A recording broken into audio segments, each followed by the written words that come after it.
보겠습니다. 요한복음 18장 36절입니다.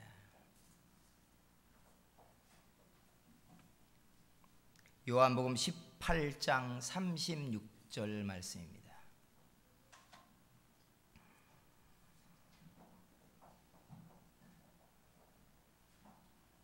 요한복음 18장 36절 말씀 봉독해 드립니다.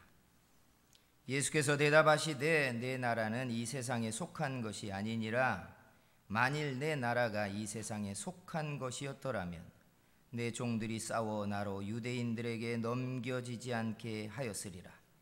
이제 내 나라는 여기에 속한 것이 아니니라. 아멘. 할렐루야.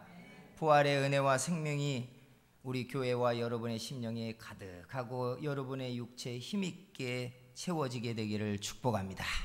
손 들고 옆에 사람 보면서 부활의 생명이 가득하길 축복합니다 해주세요. 할렐루야. 부활의 생명이 여러분의 육체와 여러분의 마음에 가득 차기를 축복합니다.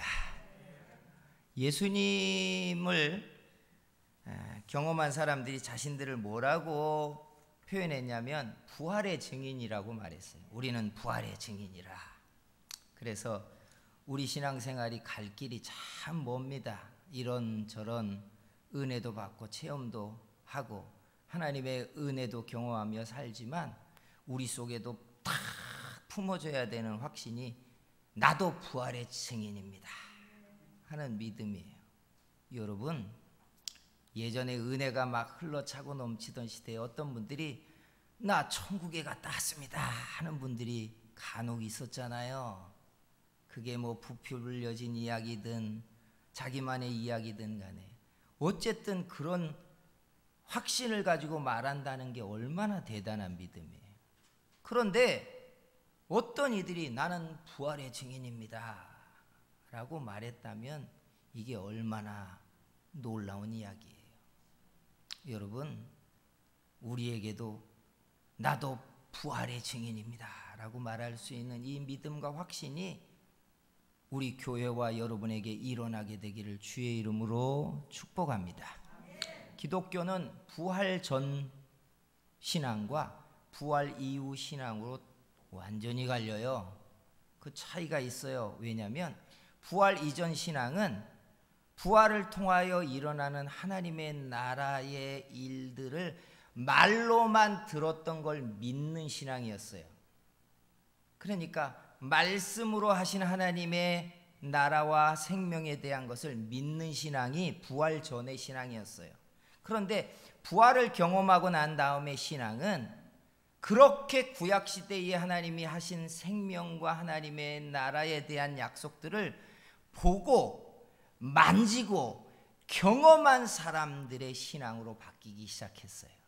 그래서 신약에 오면 사람들이 표현한 표현 중에 나는 예수 그리스도를 본 자요, 그에게 들은 자요, 그를 만진 자라 라고 했다는 거예요. 그러니 우리도 가만히 보면 신앙생활이요, 교회를 본 사람, 교회 안에 있는 신앙을 본 사람들이 있고, 교회나 교회 안에 있는 신앙이 아니라 그들이 믿는 하나님을 경험한 사람이 또 있어요. 그러니 참 다른 거죠. 어떤 분들이 시험에 들고 넘어졌다고 하면 대부분 교회를 받거나 교회 안에 있는 사람들 때문이었을 거예요.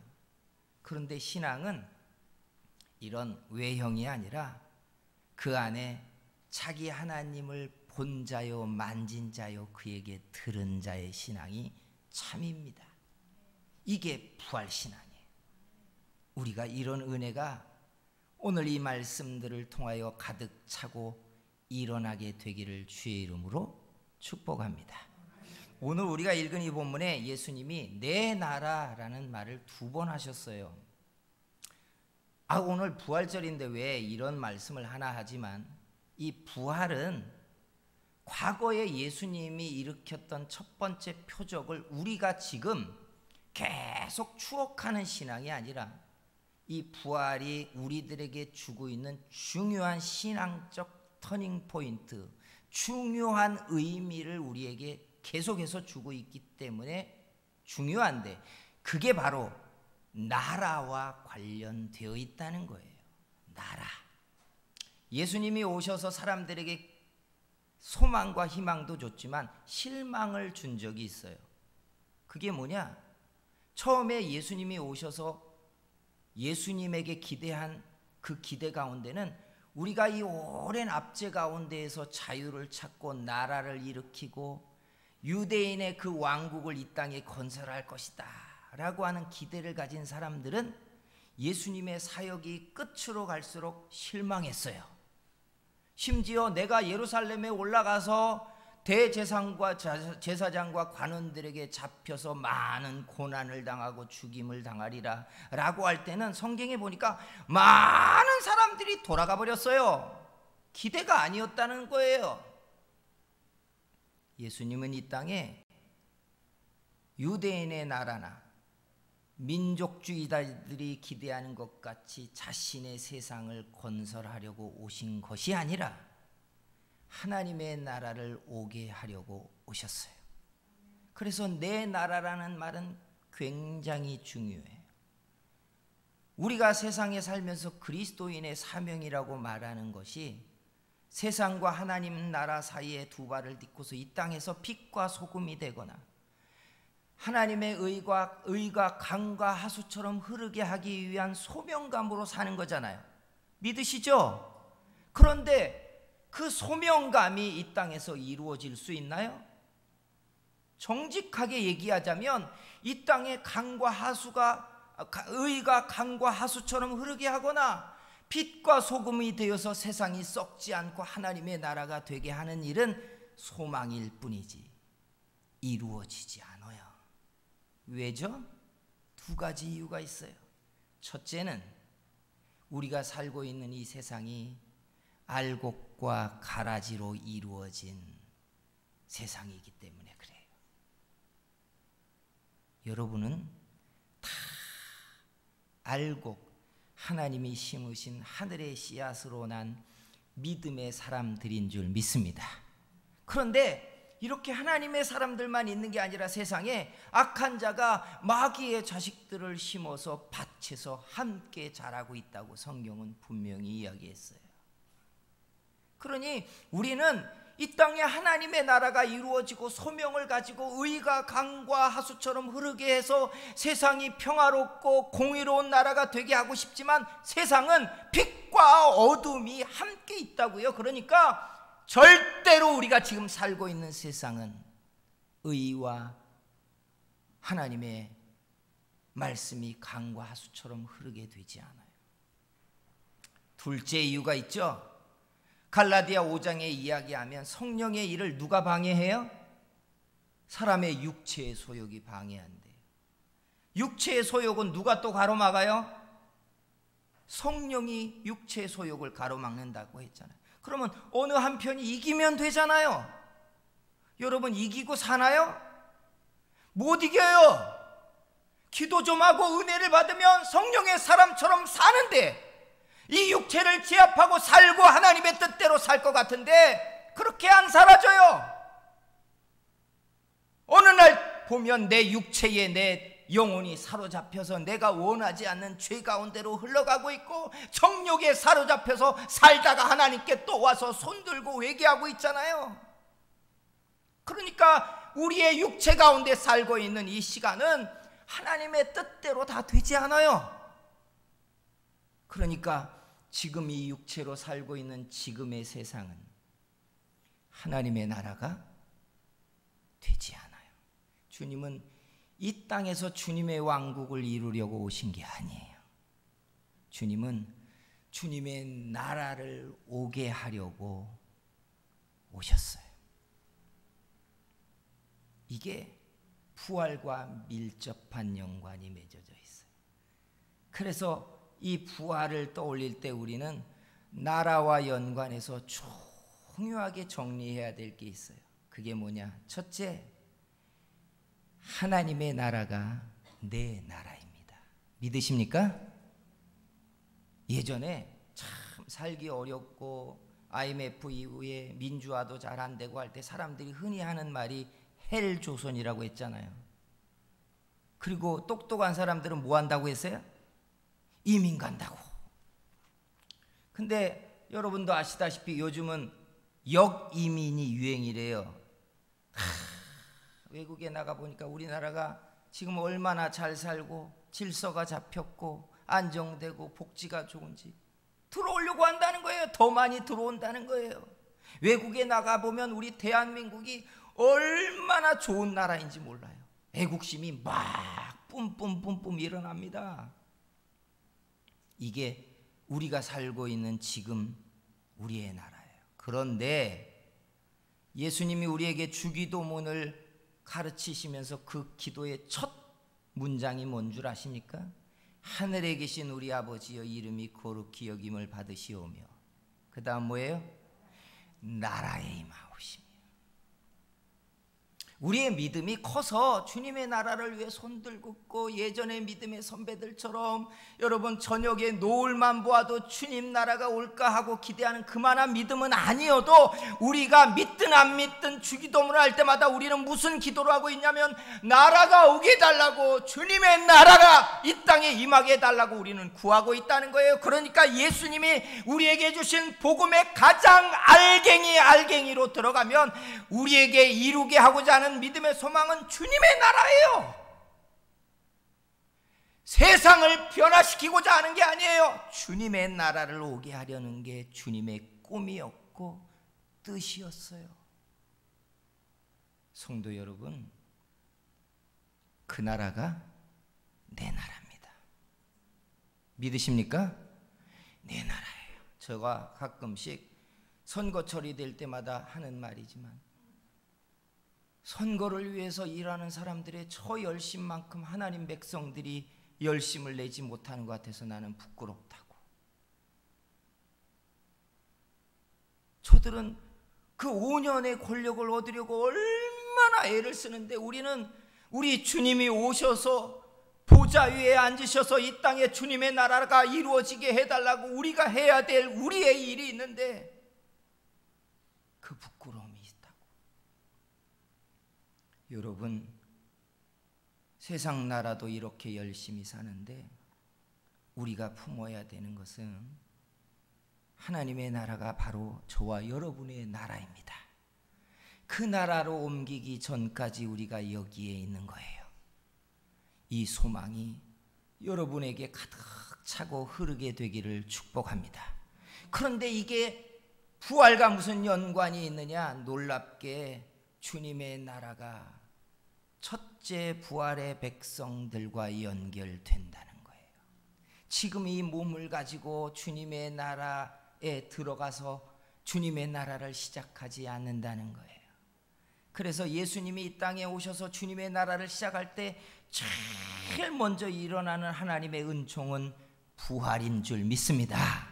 부활이에요. 죽은 자는 부활로 살아나고 살아남아 있는 자도 부활의 몸으로 호련히 변화되어 공중으로 끌려올라 주님을 영접할 것이라고 했어요. 다 부활의 몸이 우리에게 이루어지는 거예요. 왜 꼭 부활이 필요합니까? 그건 우리의 이 몸이 의를 이룰 수 있는 몸이 아니기 때문에 그래요. 그렇죠? 여러분 몇 살까지 사실 것 같아요? 나는 100살 이상 살 것 같다 하시는 분. 저는 제가 젊을 때 120살까지 살 줄 믿었어요. 권사님 왜 웃으세요? 확신을 가졌다니까요. 나는 120살을 살아야 되는데 요즘 보험을 보니까 80세면 혜택이 끝나네. 그 다음에 이걸 어떡하나? 보험회사도 재빨리 알아차리고 죽을 때까지 혜택을 주는 상품을 없애버렸어요. 손해니까. 그죠? 근데 이거 바꿔야 돼요. 정말 보험이 필요한 시간은 80세 이후부터인데 응? 바꾸셔야 돼. 잘 보고. 사람의 몸은 약 60조 개에서 체중에 따라서 70조 개의 세포가 있잖아요. 이 세포가 생성됐다 죽었다 하면서 늙어가는 거예요. 그런데 이 세포가 생성되어지는 개수가 정해져 있어요. 우리 중등부 학생이 그 얘기를 전문적으로 하더라고요. X염색체 끝에 그 세포가 생성되는 개수가 정해져 있는데 시간이 지날수록 그 X염색체 끝이 줄어간다는 거예요. 그게 맞아요. 그래서 세포가 더 이상 생성되지 않고 남은 개수가 적으니까 세포가 늙어서 얼굴이 쭈글쭈글해져 가는데 새 세포가 안 나오는 거예요. 예전에는 병과 싸워가지고 몸이 거뜬히 이겼는데 이제는 세포가 늙어가니까 새 세포가 생성이 안 되니까 병을 못 이기는 거예요. 그러다가 끝이 되면 죽음을 맞는 거예요. 근데 이게 몸뚱아리의 상태만 이런 게 아니라 놀랍게 이 몸에는 죄성이라는 것이 유전된다는 거예요. 아기들을 봐도 누가 가르친 적도 없는데 욕심이 어디서 일어났는지, 칭찬과 감사보다 애들이 욕을 더 빨리 배워요. 이야, 죄성이 유전되고 있어요. 이 몸으로는요 절대로 사람들이 의를 이루지 못합니다. 예. 여기서 선한 것 같지만 뒤집어 보면 똑같아요. 그게 사람이에요. 그러니 무슨 우리가 의를 조금 흉내내서 애를 쓸 수는 있지만 여러분 진실을 발견하고 나면 사람들은 실망하는 거예요. 이야, 인간이 똑같아 이러는 거예요. 그러니 예수님이 이 땅에 오셔서 시작할 의의 나라는 이 몸으로 시작하지 않는 겁니다. 부활을 통하여 죄에 오염되지 않는, 그리고 수명의 제한을 받지 않는 새 몸을 주시는 것입니다. 믿으십니까? 이게 부활과 연결되어 있어요. 이게 부활. 그래서 세상을 위하여 우리가 일하고 세상을 조금 더 의롭게 하려고 애를 쓸 때마다 그 끝에 가면 뭘 바라게 되느냐? 하나님의 나라를 바랄 수밖에 없는 거예요. 하나님의 나라가 아니고서는 이룰 수 없는 한계가 있는 거예요. 그래서 요한계시록 끝이 뭔 줄 아세요? 주 예수여 오시옵소서예요. 성도 여러분, 주의 나라가 올 때 우리가 그 부활에 참여하여 지금과 같지 않는 세상, 하나님의 의가 말씀이 강과 하수처럼 흐르게 하는 세상을 이루는 저와 여러분들이 될 줄 믿습니다. 마지막 중요한 부활에 담긴 하나님의 복이 있죠. 부활을 말할 때 첫째 부활을 말하고 둘째 부활을 말하는 거 아시죠? 첫째 부활과 둘째 부활 사이에 뭐가 있어요? 천년왕국이 있어요. 천년왕국이 뭔 줄 아세요? 천년왕국은 하나님 아버지가 자기 백성을 위하여 희생 제물이 되신 예수 그리스도에게 천년 동안 하나님의 나라를 다스리도록 그 모든 통치 권한을 맡겨주신 나라가 천년왕국이에요. 이 천년왕국을 시작하는 첫 번째 백성들이 첫째 부활에 참여하는 것이고, 천년왕국에 참여하지 못하는 사람들은 둘째 부활에 참여하는 거예요. 그러니 이 천년왕국을 예수님과 함께 시작하는 이 첫째 부활에 참여하는 사람들이 특별하겠죠. 우리 생각에 모든 사람들이 첫째 부활에 참여할 거라고 생각하면 우리들의 믿음이에요. 왜 첫째 부활에 사람들이 특별할 것인가를 보면 우리가 창세기를 보면 나와요. 지금 우리가 살고 있는 세상이 두 번째 세상이라는 거 아십니까? 첫 번째 세상이 언제 끝났어요? 노아 홍수 때 끝났잖아요. 노아 홍수를 통하여 하나님이 두 번째 지금 우리가 살고 있는 세상을 시작했어요. 자, 첫 번째 세상이 끝나고 두 번째 세상을 시작할 때 하나님이 어떻게 하셨어요? 하나님이 선택한 당대의 의인 노아를 택하여 그 씨앗을 방주에 담아 두 번째 세상을 시작하는 씨로 지금 이 세상을 퍼뜨려 놓았어요. 처음 세상을 심판하실 때 죄로 가득한 사람들을 심판하고 그 중에서 가장 의로운 노아와 그의 가족을 택해서 두 번째 세상에 씨앗을 만드신 거예요. 그러면 보세요. 세 번째 세상인 천년왕국을 시작하실 때 예수님이 우후죽순 막 뽑아가지고 씨앗을 삼을 것 같아요? 아니에요. 가장 의롭고 예수님의 피에 씻겨진 거룩한 세마포를 입은 구별되고 뽑아낸 사람들을 부활에 참여시켜서 세 번째 천년왕국의 세상을 시작할 것이라는 거예요. 그래서 첫째 부활에 참여하는 신랑을 맞는 이야기를 볼 때마다 언제나 준비하고 예비하고 있으라고 말합니다. 열 처녀의 비유도 그 얘기가 나오죠. 한 사람은 데려감을 당하고 한 사람은 버려짐을 당할 것이래요. 그래서 저와 여러분이 살고 있는 지금이 너무 중요한 겁니다. 지금 우리들의 믿음이 주님이 시작할 천년왕국에 뽑아 세우시는 하나님의 성결하고 거룩한 씨앗이 될 것인가를 결정하는 시간이에요.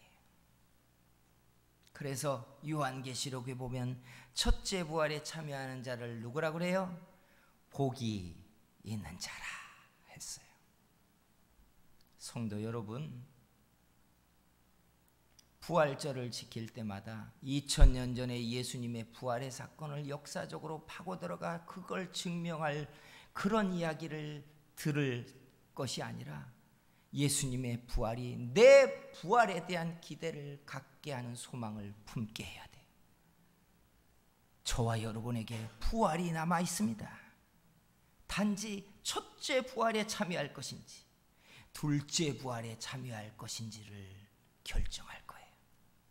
하나님 앞에 믿음을 일으키고 주님의 나라를 소망하고 흔들리지 않는 사람들이 되기를 주의 이름으로 축원합니다. 그래서 지금 병들고 약하고 쇠약하고 죽음을 눈앞에 두고 그 시간을 째각째각 살아가고 있는 사람들이 아니라 하나님의 나라의 그 놀라운 부활의 몸을 입고 천년왕국을 참여하게 될 기대가 달마다 가슴에서 끓어오르는 그런 하나님의 백성들이 되기를 주의 이름으로 축원합니다. 기도하겠습니다. 이 시간에 같이 우리 합심해서 기도할 때 가슴에 손을 얹고 이런 기도를 해주세요. 주님, 내가 세상을 살고 있지만 부활의 소망이 가득하게 하시고 그 첫째 부활을 소망하는 믿음이 내 안에 일어나져 가게 해달라고 한 번만 주여 삼자고 기도합니다.